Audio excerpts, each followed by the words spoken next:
रक्तचाप होता क्या है? Blood pressure. ब्लड यानी रक्त।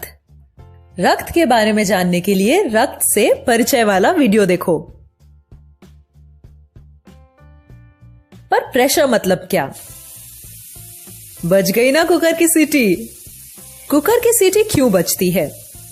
ऐसा कुकर के अंदर मौजूद भाप द्वारा लगाए गए दबाव के कारण होता है। दबाव मतलब प्रेशर। हमारा दोस्त पौधों को पानी डाल रहा है, पर पानी में पर्याप्त प्रेशर नहीं है। ये प्रेशर कैसे बढ़ाया जाए? अरे, प्रेशर तो बढ़ गया। नल की टोटी पूरी खोली और पानी ज्यादा प्रेशर से आने लगा। पर रक्त और प्रेशर के बीच क्या संबंध है?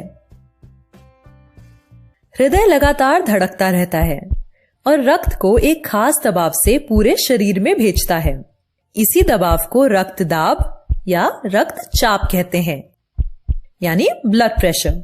और इसी के कारण पूरे शरीर में ऑक्सीजन और अन्य पोषक पदार्थ पहुंचाए जाते हैं।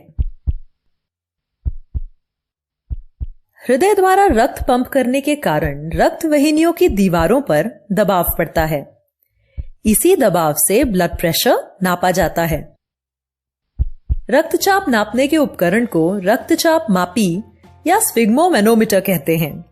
यह उपकरण काम कैसे करता है, ये समझने के लिए रक्तचाप की जांच कैसे की जाती है, ये वाला वीडियो देखो।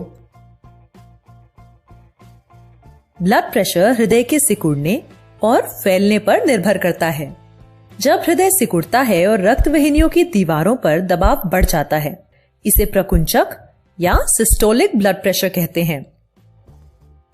एक स्वस्थ व्यक्ति का सिस्टोलिक ब्लड प्रेशर 90 से 120 मिलीमीटर ऑफ मर्क्यूरी के बीच में होता है। हृदय के फैलते वक्त यह दबाव कम हो जाता है। इसे प्रसारक या डायस्टोलिक ब्लड प्रेशर कहते हैं। एक स्वस्थ व्यक्ति का डायस्टोलिक ब्लड प्रेशर 60 से 80 मिलीमीटर ऑफ मर्क्यूरी के बीच होता है। हमारी रक्त वाहिनियां बहुत मजबूत और लचीली होती हैं, जिससे वो रक्त द्वारा लगाए जाने वाले दबाव को आसानी से सह लेती हैं। लेकिन अगर कुछ कारणों की वजह से ब्लड प्रेशर बढ़ता रहे तो यह रक्त प्रवाह के कार्य को खतरे में डाल सकता है। रक्त का गाढ़ा होना, रक्त में द्रव या पानी की मात्रा बढ़ना व रक्त वाहिनियों का व्यास यानी चौड़ाई कम होना, इन सभी से खतरे पैदा होते हैं, क्योंकि ऐसा होने पर हृदय को ज्यादा बल लगाकर धड़कना पड़ता है और इसी वजह से ब्लड प्रेशर बढ़ जाता है। अगर यह स्थिति बनी रहती है तो इसके घातक परिणाम हो सकते हैं। इस बढ़े हुए दबाव के कारण रक्त वाहिनियों के अंदरूनी हिस्से को क्षति भी पहुंच सकती है। इस क्षति के कारण सूजन हो जाती है और उस जगह पर सफेद रक्त कोशिकाएं जमा हो जाती हैं। रक्त में मौजूद वसा और कोलेस्ट्रॉल भी वहां पर एक परत बना देते हैं, जिससे रक्त वाहिनी का अंदरूनी व्यास कम हो जाता है। रक्त वाहिनी का अंदरूनी व्यास कम होने से क्या होता है, ये समझने के लिए चलो इस पाइप को देखते हैं। इस पाइप का मुंह इस तरह थोड़ा बंद कर दें तो पानी पहले जितना ही निकलता है, लेकिन उसका दबाव बढ़ जाता है और इसी तरह रक्तचाप यानी ब्लड प्रेशर भी बढ़ जाता है। अगर यह स्थिति बनी रहती है तो इससे रक्त प्रवाह प्रभावित होगा। रक्त प्रवाह रुक जाने से इन भागों को ऑक्सीजन और पोषक तत्व कैसे मिलेंगे? ऑक्सीजन की कमी से ये भाग मरने लगेंगे। अगर हृदय को रक्त पहुंचाने वाली रक्त वाहिनियों को क्षति पहुंचती है या वो बंद हो जाती हैं, तो दिल का दौरा यानी हार्ट अटैक हो सकता है। अगर यह दिमाग में होता है तो वहां भी दौरा यानी ब्रेन स्ट्रोक पड़ सकता है। क्या इसका कोई इलाज है? हाँ जी, बिल्कुल है। जिस हिस्से में रुकावट है उसे अंदर से चौड़ा कर दो। इसी ऑपरेशन को एंजियोप्लास्टी कहते हैं।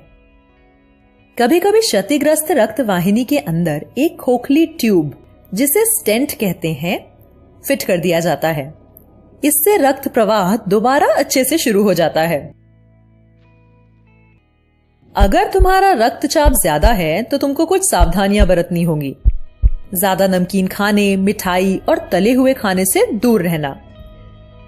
गुस्से और चिंता पर नियंत्रण करना। ज्यादा तनाव से दूर रहना और समय समय पर अपने डॉक्टर से सलाह लेते रहना। साथ ही ब्लड प्रेशर की नियमित जांच, कसरत और पर्याप्त नींद लेना। जरा सोचो, हृदय 1 मिनट में 72 बार धड़कता है और रक्त पंप करता है। इसका मतलब है कि एक दिन में वह 3 लाख बार और एक साल में 3.5 करोड़ बार धड़कता है। कल्पना करो कि हमारी बेचारी रक्त वाहिनियां कितना दबाव सहती हैं। मगर चिंता मत करो, हमारी रक्त वाहिनियां इस दबाव को आसानी से बर्दाश्त करके हमें स्वस्थ रखती हैं। और इसीलिए इन रक्त वाहिनियों की देखभाल करना भी हमारी ही जिम्मेदारी है।